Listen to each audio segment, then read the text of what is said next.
We have this evolutionary adaptation in our brain that always keeps us ungrateful. It just tells us that we don't have enough, unsatisfied forever. We just outgrow, no matter how much success we have, we grow into it and outgrow it. And we feel like we should have more and more and more and more. And we have to realize that this evolutionary adaptation is keeping us from feeling happy and grateful and from celebrating the things that we've already done.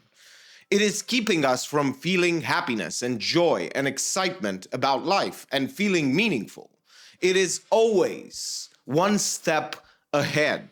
It is always the next thing, the next goal, the next achievement, the next success.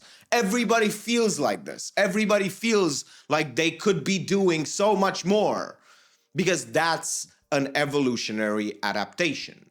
It is something that was built by evolution into our brain, into the deep recesses of our brain, so that we strive for more.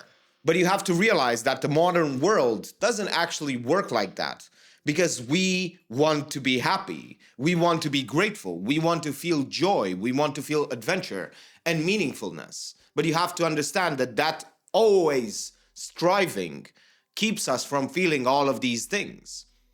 It just keeps us from being satisfied. And sometimes evolution is wrong because you do not need to strive. You do not need to feel like you don't have things in order to be motivated.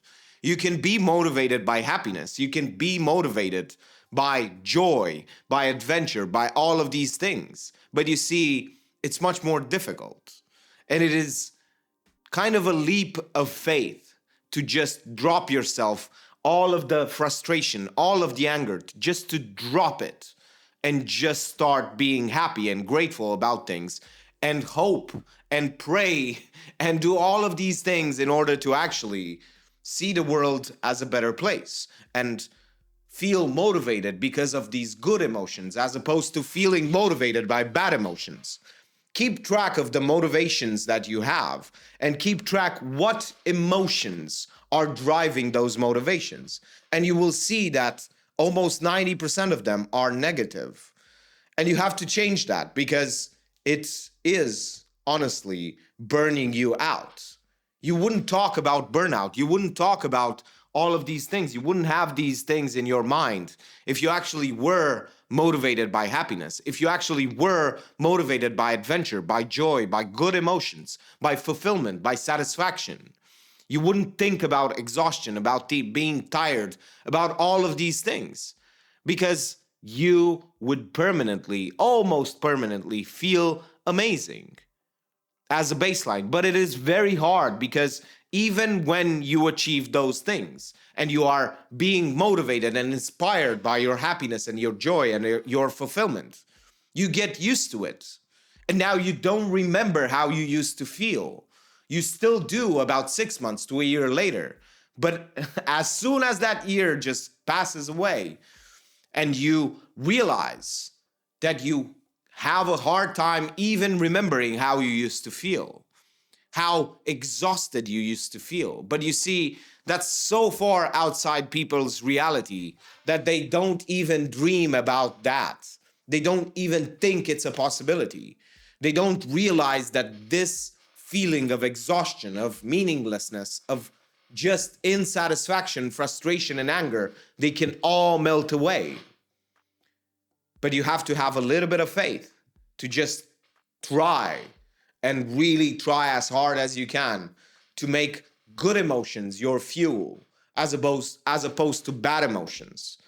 And it is a little bit tragic because even this is not the end all be all because we get used to it. We get used to the happiness, the gratefulness, all of these things. And we don't remember how we used to feel and how far we've gone. So you have to build some evidence of that, either by keeping a journal or either by making a video of how you used to feel. And that's the point. If you keep your memories awake and vivid of how you were feeling each day and how you were thinking and all of the emotions that you had, you will be able to win so much more because you will be able to be happy and see the difference and see the progress. We cannot remember all of these things. Our minds are flawed. They just paint with a broad brush, and we don't remember all of these bad feelings, all of the frustration, all of the lack, all of the unhappiness that we had, and the anger that we harbored. You have to understand that you need to build a system to ensure that you have that being tracked. No matter what it is, just track it. Just make a video, make a recording, do a journal, do anything to track it. But you have to understand that these things are not perfect as well. I would put the video as being the most important thing, and then an audio recording, and then writing. You have to understand that the video is actually the most accurate representation of what you felt and what you were thinking at that specific moment.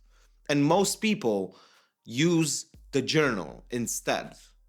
And it is one of the worst ways. Of course, it's 10 times better than doing nothing.